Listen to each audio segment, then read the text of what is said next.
பாருங்க ஆட்டியாச்சு. கறி குழம்புக்கு நம்ம ஆட்டிட்டோம். மசாலா எல்லாம் ஆட்டி எடுத்தாச்சு. இனி இதை வந்து நம்ம குழம்பு வைக்க போகிறோம். சரிங்களா? இதை கொண்டு வந்து கறி வெந்துட்டு இருக்குதுங்க. இனி கறி வெந்தோன்னே நம்ம இதை மிக்ஸ் பண்ண போகிறோம். பார்த்துக்குங்க.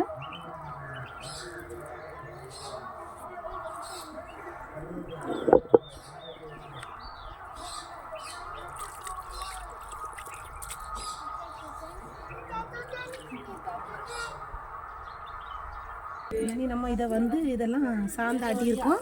இதை இதில் மிக்ஸ் பண்ணிக்கலாம். அப்புறம் வந்து கறி வெந்துட்டு இருக்குதுங்க. பாருங்கள்.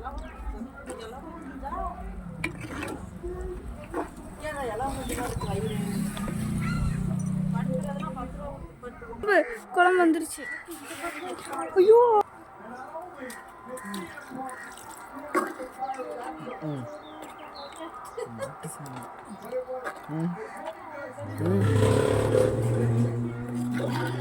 இது கையிலேயே ஆட்டி குழம்பு வச்சா அதனுடைய டேஸ்ட்டே வேறையாக்கும். சரிங்களா? நல்லா வெந்த வாட்டி அந்த மசாலாவை போட்டு நல்லா வேக வச்சுட்டு அப்புறம் கறியை தனியாக எடுத்து அப்புறம் வந்து இந்த உப்பு ஆட் பண்ணிக்கணும். அப்புறம் வந்து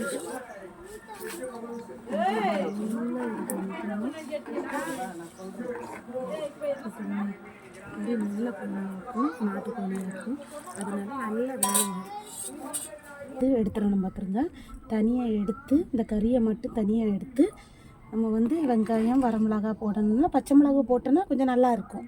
அதனால் பச்சை மிளகா கொஞ்சம் கரம் மசாலா தூள் போட்டு இறக்கிக்க வேண்டியதான். இப்போ பாருங்கள், குழம்பு நல்லா கொதிக்க போகுது. இதில் இருந்த கறியெல்லாம் நம்ம எடுத்துட்டோம். புரியுதா? நாட்டுக்கோழி இது நாட்டுக்கோழி ரசம் கணக்காக குழம்பு நல்லாயிருக்கும். ஊற்றி சாப்பிட்டிங்கன்னா சூப்பராக இருக்கும். வாங்க சாப்பிடுக்கு. ஏற்படுத்தணும்.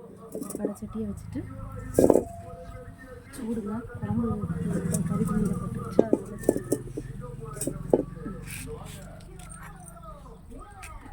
வந்து எண்ணெய் ஊற்றிக்கலாம்.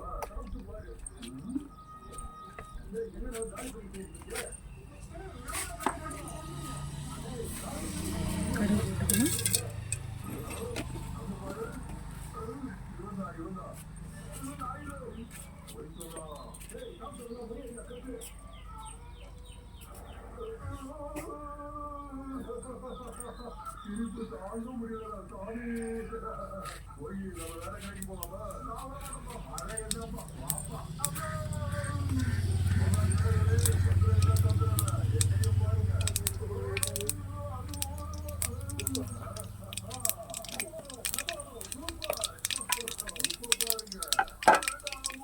மணக்குது. யார் வச்சிருக்கேன்?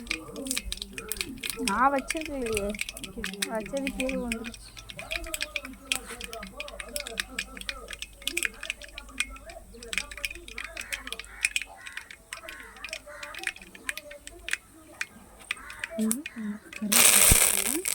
கொஞ்சமாக சிக்கன் மசாலா லைட்டாக சேர்த்துங்க.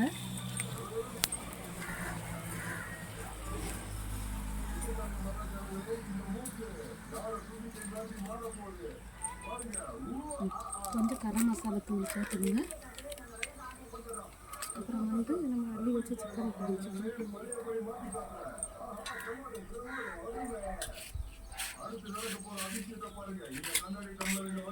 என்ன பண்ண போகிறோம்? இந்த எடுத்து வச்சுருந்தோம் அந்த சிக்கனை வந்து இதில் ஆட் பண்ணிடணும்.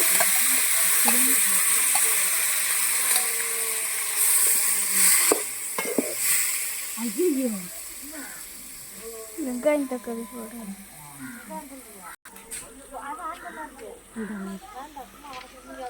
அதுக்கப்புறம் நான் இப்போ இதை சேர்க்கல. கறி மசாலா தூளும் கரம் மசாலா தூளும் போட்டுட்டேங்க. இதோட சரி கறி ரெடி ஆயிடுச்சு. வாங்க சாப்பிடலாம். அவ்வளோதான். பிடிச்சா லைக் பண்ணுங்கள், சப்ஸ்கிரைப் பண்ணுங்கள், பெல் பட்டனை கிளிக் பண்ணுங்கள்.